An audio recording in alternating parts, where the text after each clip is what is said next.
Hello mga mare ko, welcome sa aming mini vlog. Unahan ko na nga kayo, marami kayong ingay na maririnig sa akin pag-voice over. Ito nga palang i-upload kong video ay kasunod nga pala to ng nauna kong na-upload. Ito nga tinahalo ko na nga yung pancit canton na kakainin ko for today's video. Sabi na nga pala ng mga oras na to at eto, nagising nga ang baby Elise nyo. Naamoy siguro niya na may niluluto akong pancit canton. Kaya eto at nagising nga siya. Huy.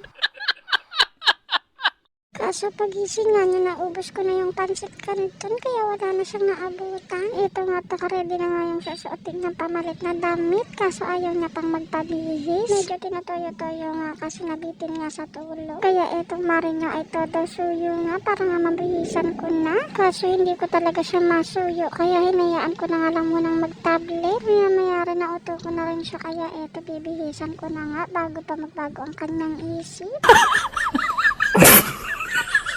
Siyempre habang naglilinisan ko nga siya eto at nanonood nga sa tablet niya.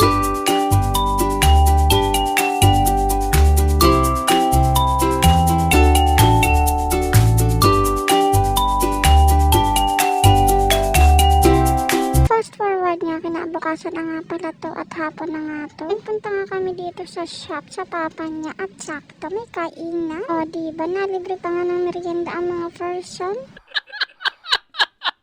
At eto nga ang bata, enjoy na enjoy nga sa kinakain niyang cake at palabo. Hindi na nga ako nagkasandok pa ng isa dahil alam kong hindi naman niya yan mauubos. Pag nakatambay nga kami dito, eto at inabutan na nga kami ng ulan. Ay Diyos mio. Pero okay lang, may pagkain naman. Uy, charot. Eto nga bata, ay sarap na sarap dito sa kanya kinakain. O diba, may pakit-kit pa yan. Ang tagal din namin nakatambay dito dahil nga umuulan. Kaya eto, pagtapos niyang kumain, nag-tiktok naman siya. O diba, napaka-cute na bata. Siyempre, kanina pa babagmamana sa akin. Uy, eme. Busog na kasi siya, kaya eto, at magti-tiktok naman nga siya. At yung natira nga niyang cake at palabok, ako na nga ang umubos. O diba, sabi ko sa inyo, hindi niya yun mauubos. Nanay naman kasi talaga ang taga-ubos ng tira ng mga anak. Huy. Kaya nanay ang tumataba, hindi yung anak. Huy, charot. What?